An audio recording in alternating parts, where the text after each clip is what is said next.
to take place, and I was in the temple room, and the temple room was packed with people. And you know how it is in India, everyone's shoving each other one way. It was like an ocean of people just going from one direction to the other, and somehow or other I found myself right in the middle, and the curtains opened.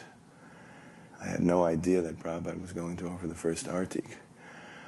And it was so wonderful just watching Srila Prabhupada as he was offering the articles. He was offering them with such love and simplicity. When the curtains opened up, I was right in front of the Krishna Balaram altar. And I was so filled with ananda, just thinking of the triumph of Prabhupada and all that went into it. So just thinking of that, tears were just pouring out of my eyes. And I just wanted to stand there and watch Prabhupada in his moment of glory and relish it. There was just one person between me and a clear view of Srila Prabhupada, and that was Tripurari Swami. So I was standing behind him, and I did everything I could think of. I held my camera in front of him. I tapped him on the shoulder. But he was just fixated on Prabhupada offering the arti. Vishaka wanted to take a picture, and I was blocking the view. And so she's tapping me on the shoulder, which, you know, a lady wouldn't normally do that in ISKCON. And I was a sannyasi at the time, on top of it, a new sannyasi. And, you know, I was hearing her, but I wasn't listening.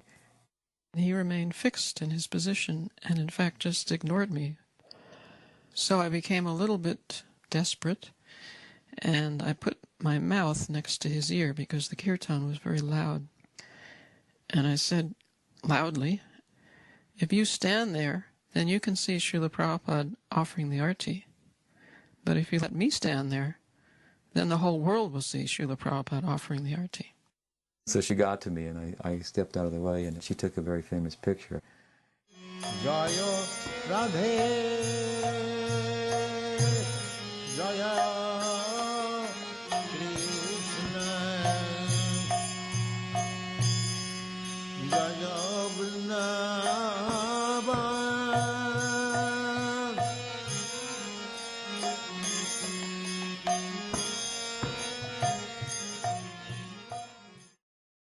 There's one part towards the end of the artic, he's offering the peacock fan. And as he looks out to offer it to the devotees, the smile on his face is unbelievable. It was like one who'd conquered the earth. He'd done it. He'd installed Krishna and Balaram in Vrindavan, and you could just read his face. It was full of bliss, full of happiness. When Srila Prabhupada gave the lecture on the day of their installation, he gave the lecture in Hindi, so it would have been directed to the local guests. And he was begging forgiveness from all the personalities there for any offenses. And that struck me.